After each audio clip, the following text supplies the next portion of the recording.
I head up to Boulder, a city about 20 miles north of Denver in Colorado. Boulder straddles the fence between being a college town with a thriving creative class and a snowboarding resort. And there's enough open space set aside by the county to really shape the character and form of the city. Being here feels like being on the prow of the world, one side of the city butting up against the grandeur that is the Rocky Mountains, with the other side staring over the suddenly endless calm of the Midwestern prairie.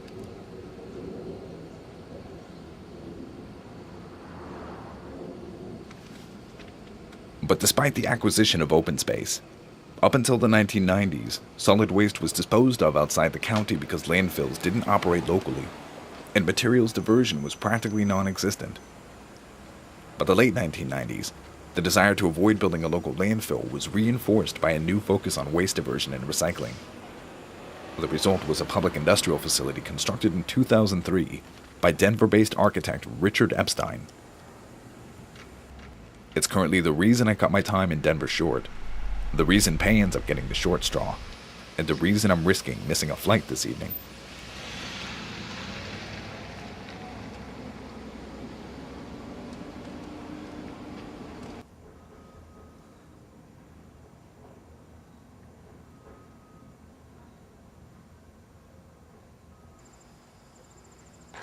This recycling center is owned by the city of Boulder and operated by EcoCycle, one of the largest nonprofit recycling companies in the United States.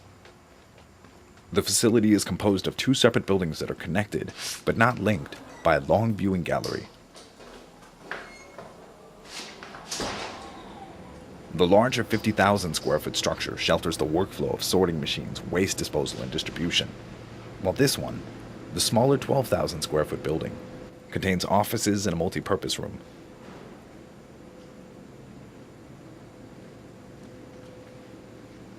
The facility often uses this space as a rentable community center, which is advantageous because it puts the facility in direct contact with factions of the community who otherwise may never have known it was here.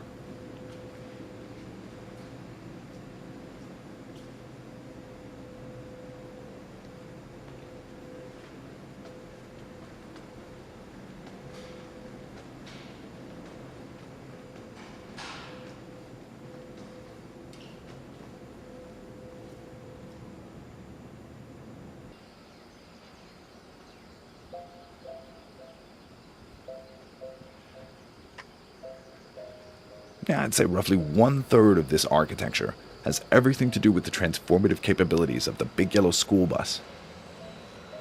You remember those? The monotonous trek to and from school, the unchanging landscape scrolling by like a recycled photo. Yeah, but every once in a while, going on a school field trip would transform the bus into a luxury limo of paradise. It was like, finally the landscape out of the window would be different. The sun stayed higher in the sky, and the city seemed alive because field trips traversed hometowns during the working man's rush hour. No matter where the bus was going, it was always a treat to get away from school, even if it was a field trip to the city dump.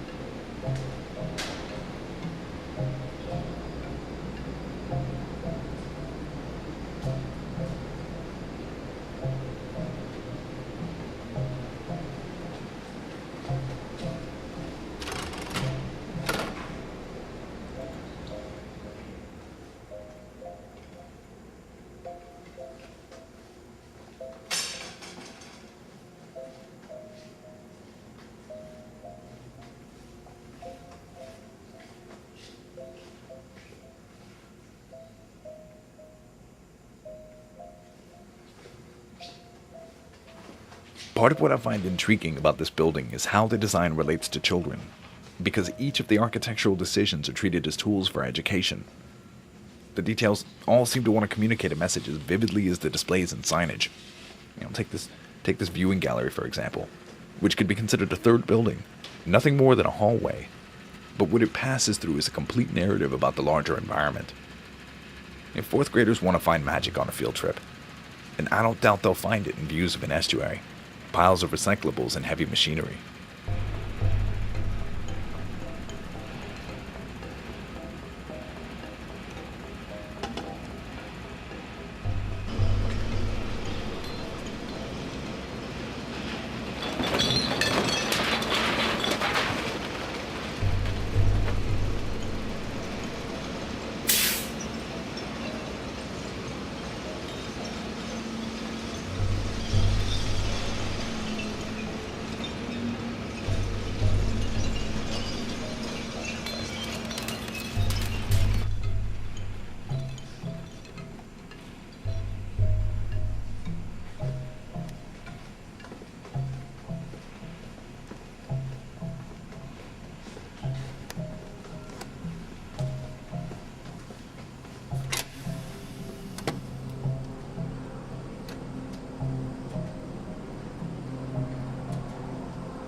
But a building whose program emphasizes recycling has a lot to be accountable for.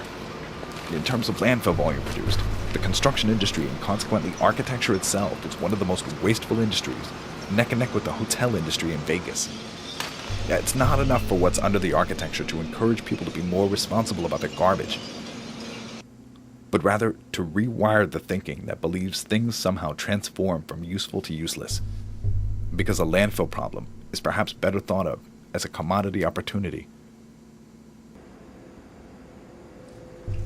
Because everything plastic is bathroom stalls, because everything aluminum is exterior siding and a roof, and practically everything organic is a garden. To this end, the building ultimately succeeds. Every detail is refined and self-referential, and in that sense, everything becomes a lesson on the environment. It makes a show out of itself in its program, not unlike the spectacle experience of visiting a museum or an archaeological park. But even though at every turn of the program and all four facades, from its educational component to the industrial facilities, the building is actively engaged by its users, the architecture never makes a distinct show of itself.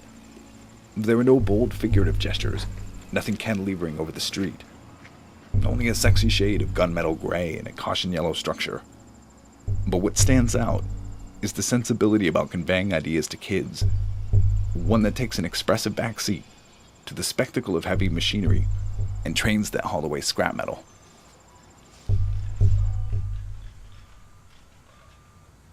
It's after visiting the recycling center that I dart up to Pay's Atmospheric Research Center, though I'm beginning to think it's actually possible to try and absorb too much good architecture in one day. The funny thing about being alone on the road is how quickly all the stories about sights and stupidity pile up because there's no one around to experience them with, and cell phone conversations are a distant second to sharing a beer. I've enjoyed the solitude, but it turns out it doesn't last much longer. In a few hours, I'm catching a flight out of Denver for a weekend jaunt free of the rigors of the sabbatical, free of the rigors of progressive architecture, research, self-conscious photography. Well, ahead is nothing short of 72 hours to act like a complete waste-producing dickhead with every one of my best friends from Los Angeles. The next 3 days of my trip are a result of a scheduling coincidence, maybe a stroke of luck and a guaranteed reprieve from solitude. But it's also the most unashamedly time-honored cliche of grand old Americana. A weekend bachelor party in Vegas. Have you ever been to American wedding?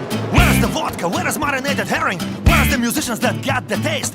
Where is the supply that's gonna last 3 days? Where is the band that like fanfare? Gonna keep it going 24 hours.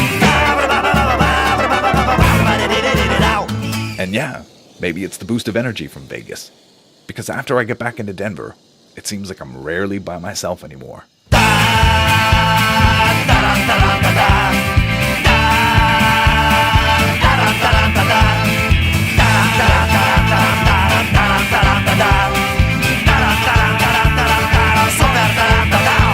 Instead it's 1 in the morning and DJ's patching up the chords. Everybody's full of cake, staring at the floor. Proper couples start to mumble that it's time to go.